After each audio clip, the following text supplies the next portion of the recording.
السلام علیکم ورحمۃ اللہ وبرکاتہ۔ کیا حال ہے پیارے ساتھیوں؟ امید کرتی ہوں کہ آپ سب لوگ خیر و عافیت سے ہوں گے۔ اللہ تعالیٰ آپ کو ہمیشہ اچھے حالوں میں رکھے، ہنستا مسکراتا رکھے، آمین۔ آج ہم آپ کے لیے لائے ہیں 23ویں سپارے سے ایک کہانی۔ 23ویں سپارے کی ایک کہانی ہم نے پہلے بھی سنی تھی، جو کہ اللہ تعالیٰ نے ہمیں سنائی تھی سورہ یاسین میں۔ آج ہم سنیں گے ایک کہانی جو اللہ تعالیٰ نے ہمیں بتائی ہے سورۃ الصافات میں۔ یہ کہانی ہے اللہ تعالیٰ کے پیارے دوست خلیل اللہ کی۔ ایک اور کہانی یعنی کہ حضرت ابراہیم علیہ السلام کی۔ ہم نے سنا تھا کہ حضرت ابراہیم علیہ السلام کو نکال دیا گیا تھا جب ان کے گھر سے، ان کے شہر سے، تو وہ اپنی بیوی کو ساتھ لے کر آ گئے تھے مصر۔ وہاں پہ ان کی شادی ہوئی تھی حضرت ہاجرہ سے، اور حضرت ہاجرہ کے ہاں ایک پیارے سے بیٹے پیدا ہوئے تھے، حضرت اسماعیل علیہ السلام۔ جب حضرت اسماعیل علیہ السلام چھوٹے سے ہی تھے تو اللہ تعالیٰ نے حکم دیا کہ آپ اپنی بیگم اور اپنے چھوٹے بیٹے کو لے جائیے ایک جگہ پہ، ایک وادی پہ جس کا نام ہے مکہ۔ اس وقت مکہ میں کچھ بھی نہیں ہوتا تھا، نہ کوئی پرندے، نہ کوئی جانور، نہ کوئی درخت، نہ ہی پانی۔ مگر چونکہ حضرت ابراہیم علیہ السلام اللہ تعالیٰ کے پیارے دوست تھے، یعنی کہ بہت ہی اچھے دوست تھے، فرما بردار تھے، اللہ تعالیٰ جو کہتے تھے فوراً مان لیتے تھے۔ انہوں نے اپنی بیگم اور بیٹے کو لیا اور انہیں چھوڑا مکہ میں۔ جب وہ انہیں مکہ میں چھوڑ کر واپس آ رہے تھے تو حضرت ہاجرہ ان کے پیچھے چلی اور پکار کر کہا، اے ابراہیم، آپ ہمیں اس جنگل بیابان میں چھوڑ کر کہاں جا رہے ہیں؟ حضرت ہاجرہ نے یہ بات کئی بار کہی، لیکن حضرت ابراہیم علیہ السلام نے کوئی جواب نہ دیا۔ آخر حضرت ہاجرہ نے کہا، کیا اللہ تعالیٰ نے آپ کو ایسا کرنے کا حکم دیا ہے؟ حضرت ابراہیم علیہ السلام نے فرمایا، ہاں۔ یہ سن کر حضرت ہاجرہ رضی اللہ تعالیٰ عنہا بولی، اگر یہ بات ہے تو اللہ تعالیٰ ہمیں ضائع نہیں کرے گا۔ اور پھر وہ واقعہ تو آپ کو یاد ہی ہوگا کہ کس طرح حضرت اسماعیل کے رونے سے وہاں پہ زمزم کا پانی نکل آیا، اور حضرت ہاجرہ وہاں پہ آرام سے رہنے لگی۔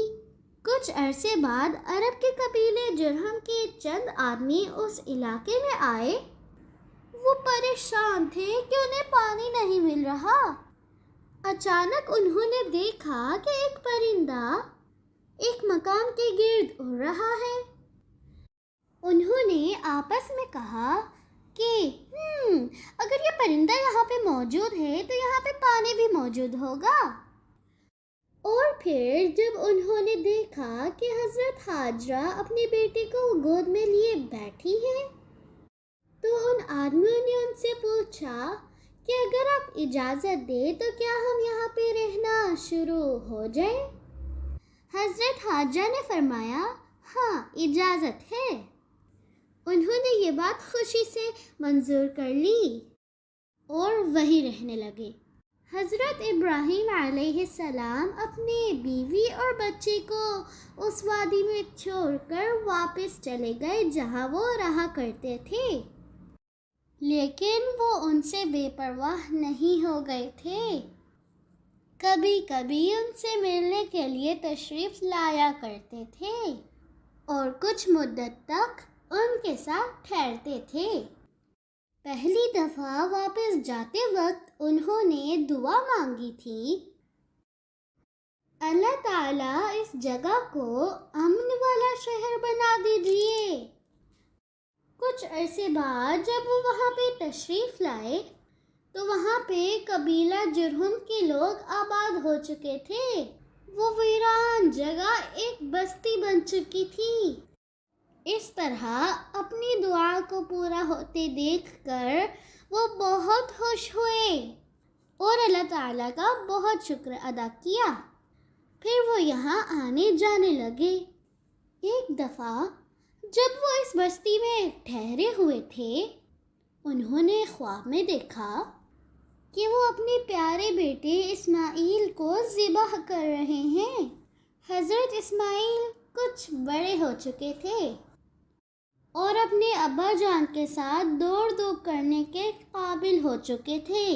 حضرت ابراہیم علیہ السلام یہ خواب دیکھ کر سمجھ گئے کہ اللہ تعالیٰ ان سے ان کی بہت پیاری چیز کی قربانی چاہتا ہے، اور یہ سب سے پیاری چیز ان کے اکلوتے بیٹے حضرت اسماعیل علیہ السلام ہیں، جو اللہ تعالیٰ نے ان کو بڑھاپے میں عطا کیے تھے۔ حضرت ابراہیم علیہ السلام اپنی ہر چیز کو اللہ تعالیٰ کی امانت سمجھتے تھے، اس لیے وہ فوراً اپنے بیٹے کو اللہ تعالیٰ کی راہ میں قربان کرنے کے لیے تیار ہو گئے۔ یہ خواب دیکھنے کے بعد جب وہ جاگے تو انہوں نے اپنے بیٹے سے کہا، بیٹا، میں نے خواب میں دیکھا ہے کہ میں تمہیں ذبح کر رہا ہوں، اب بتاؤ تمہارا کیا خیال ہے؟ ان کے بیٹے کی عمر تو تھوڑی ہی تھی، لیکن ان کے دل میں اللہ تعالیٰ کی محبت بہت زیادہ تھی۔ اللہ تعالیٰ کی راہ میں جان قربان کرنا ان کے لیے بہت ہی چھوٹی معمولی بات تھی۔ انہوں نے فوراً کہا، ابا جان، جس کام کا آپ کو اللہ تعالیٰ کی طرف سے کرنے کا حکم دیا جا رہا ہے اسے کر ڈالیے، انشاءاللہ آپ مجھے صبر کرنے والوں میں پائیں گے۔ غرض باپ اور بیٹے دونوں نے اللہ کے حکم کے آگے سر جھکا دیا۔ حضرت ابراہیم علیہ السلام اپنے بیٹے کو ساتھ لے کر مکہ سے چند میل دور مینا کے مقام کی طرف روانہ ہوئے۔ کہتے ہیں کہ راستے میں 3 جگہ شیطان نے حضرت ابراہیم علیہ السلام اور حضرت اسماعیل علیہ السلام کو بہکایا۔ بہانے سے کہا کہ جس کام کے لیے تم جا رہے ہو نا وہ نہ کرو، بھلا کوئی باپ اپنے بیٹے کو ذبح کرتا ہے؟ مگر باپ بیٹے، ان دونوں باپ بیٹے نے شیطان کو جھڑک دیا اور اس کی طرف کنکر پھینکے یہاں تک کہ وہ بھاگ گیا۔ مینا پہنچ کر حضرت ابراہیم علیہ السلام نے اپنے بیٹے کو ماتھے کے بل زمین پر گرا دیا اور ان کے گلے پر چوری رکھ دی اور اپنی آنکھوں کے اوپر پٹی باندھ لی کہ ایسا نہ ہو کہ ذبح کرتے ہوئے میرا دل نرم ہو جائے اور میں اللہ تعالیٰ کا حکم نہ پورا کر سکوں۔ لیکن اللہ تعالیٰ کی قدرت، حضرت اسماعیل علیہ السلام کو وہ جیسے ہی ذبح کرنے لگے، ایک فرشتے نے ایک مینڈھا لا کر حضرت ابراہیم علیہ السلام کو دیا اور کہا، اسماعیل کو چھوڑ دے اور اس کی جگہ اس مینڈھے کو ذبح کرے۔ اور اس سے پہلے ان کو ایک آواز آئی، اے ابراہیم، تو نے اپنا خواب سچ کر دکھایا۔ ہم نیکی کرنے والوں کے ساتھ ایسا ہی بدلہ دیتے ہیں، بے شک یہ ایک کھلی آزمائش ہے۔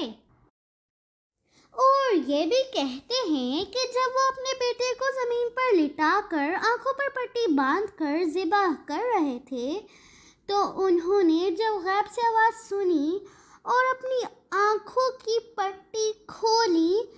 دیکھا ایک مینڈھا یا دمبا ذبح ان کے سامنے ہوا پڑا ہے اور حضرت اسماعیل علیہ السلام صحیح سلامت ان کے پاس کھڑے ہیں۔ اس طرح اللہ تعالیٰ نے حضرت اسماعیل علیہ السلام کو بچا لیا۔ دراصل اللہ تعالیٰ نے دونوں باپ بیٹے کا امتحان لیا تھا جس میں دونوں کامیاب ہوئے۔ جی، دونوں کامیاب ہو گئے تھے۔ اچھے ساتھیوں، اس واقعے کی یاد منانے کے لیے مسلمان ہر سال ذی الحج کے مہینے کی بقرہ عید کے دن جانوروں کی قربانی کرتے ہیں۔ اور یہاں ہوئی ہماری کہانی ختم۔ پھر آئیں گے ایک اور نئی کہانی کے ساتھ انشاءاللہ تعالی۔ اللہ حافظ۔